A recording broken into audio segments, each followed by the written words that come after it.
Hey, John Jones with an edition of Tuesday Morning Coffee. Thank you so much for being here. I'm excited to present my good friend Andy Herzer. Andy and I go back a few years, and Andy is a veteran 18-year collegiate basketball coach in the NCAAs.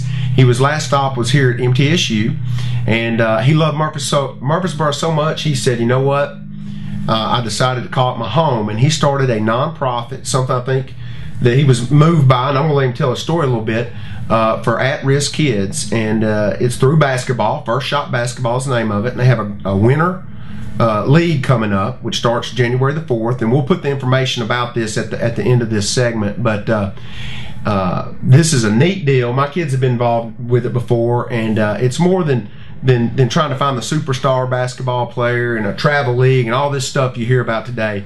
This is about giving kids a chance to compete in basketball, but more than that, to learn about biblical principles, to learn about character, confidence, learning about being a part of something bigger than themselves. So Andy, tell the viewers a little bit about, first of all, how did this even cross your radar? You had been in the trenches as a collegiate coach recruiting 15, 16, 17-year-old kids for a living, and all of a sudden you go to something like this. It must have been a heck of a transition. Well, I can just tell you, the first time I sat in front of 5-year-old kids, I used words like integrity, and you know, John, the deer in the headlights came on, and I'm going, man, I'm really out of my league. I don't know what I've started here and what I've done, but it was really not about me. And I think that's what I've learned over the last 5-6 years of doing this.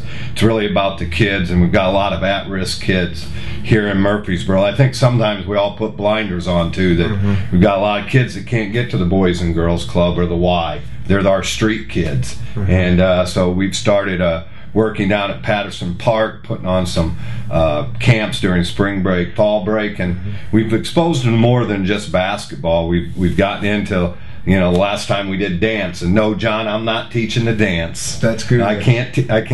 I can't dance and chew gum. But you know, we go out and get people that are competent in that area. They teach those skills. But at the end of the day, the whole thing is just plant the seed of Christ in them and love them, and hopefully teach them some character. And you know, it's not so much give them a hand out, but give them a hand up. And we think through sports, it attracts kids to it, that we can teach those biblical truths. So really, more than anything, basketball is just kind of a magnet to get these kids doing something, get them inside and get them under your care. Is that? Well, you know, it's amazing, John. We've started, we've added golf and tennis, but we say if you don't go to golf and tennis, you can't come to basketball. They all want to play basketball. It's all they're exposed to for most of their life. So to get them out of their comfort zone and not be afraid to, you know, try something new, like those two sports that you and I know. If they can learn to hit a golf ball, a lot of business deals are made out there on that golf course, a lot of friendships. Yeah. So there's more than just basketball out there. That's one of the things we're trying to teach. The next thing we're adding, is we're going to add a theater part to this and a music part to it. And, you know, during it, they're going to have to come in, and we're going to help them do some reading and some math to get them up to speed, because it opens doors, and we're just trying to give them their first shot, John. That's awesome. What age groups do you kind of focus on? We really focus when we think you got to get them early. We think, you know, that gets a little harder and a little tougher to get as they get into high school. So we're starting at the age 5, and we go all the way up through junior high. Okay.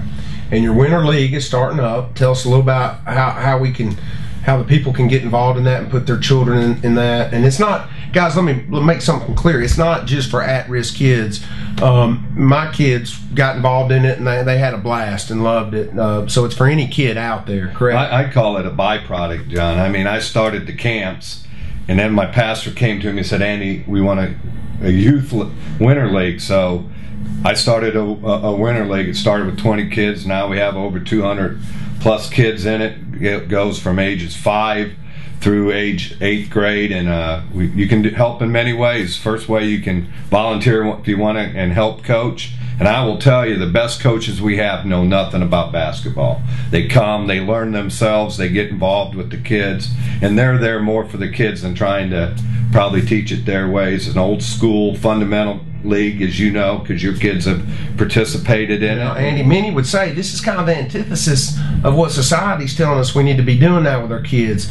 Society tells us right now that we need to have our kids, we need to figure out by the age of 5 years old what they're going to be and start, putting them in a travel team or with a special coach and getting them on special diets at the age of 5 or 6 and travel leagues and making it a year-round thing. Now, what do you say to somebody that says that? Well, I think at 5 years old, if you can tell me that kid's going to be a college basketball player, you've got a gift that someone needs to hire you. You need to be in Vegas, yes. probably. Because honestly, John, you just never know if someone's going to grow and be 6'10", or if they're going to, they're big and they stop growing and they're 5'10". So, and size and basketball and all that stuff matters a lot in sports and how athletic you are. But I think you can use sports in a lot of different ways. I mean, my son's in junior high and freshman this year. He played freshman football. Mm-hmm. I encouraged him to. And he's got a chance to be a college basketball player. But I think by being exposed to different sports, A, you're not going to get burned out.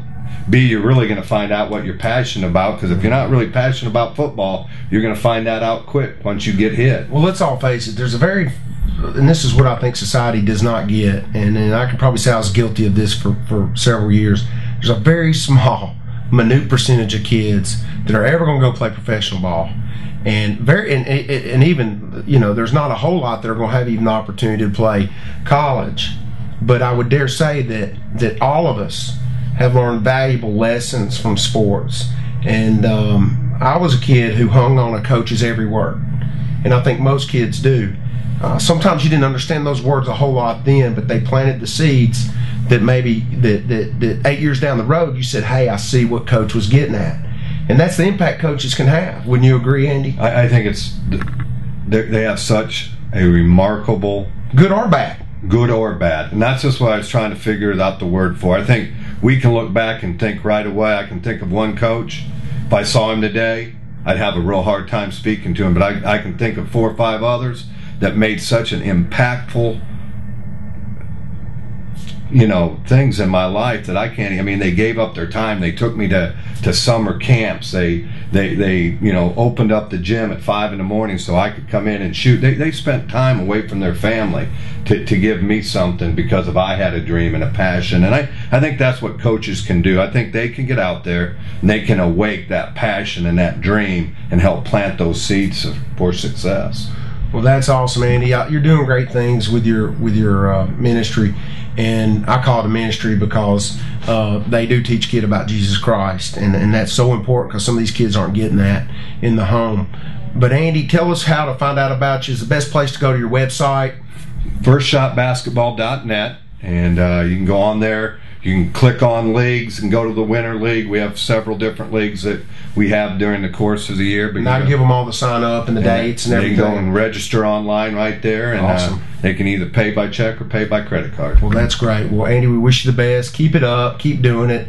It's grown unbelievably because I was there one of the first years, and now it's the numbers are staggering. I think when your 2 sons in, we had 35 kids. The one thing y'all like about Andy is you'll hear him in the gym. He's got the old coaches yelling things out in a positive way. But by the 3rd day, he has no voice. And so here in about another month, we'll see Andy without a voice. He'll be hoarse, just like most of the coaches you see when they do their interviews on TV. So Andy, thank you, man. Thanks for coming on today. Keep doing what you're doing.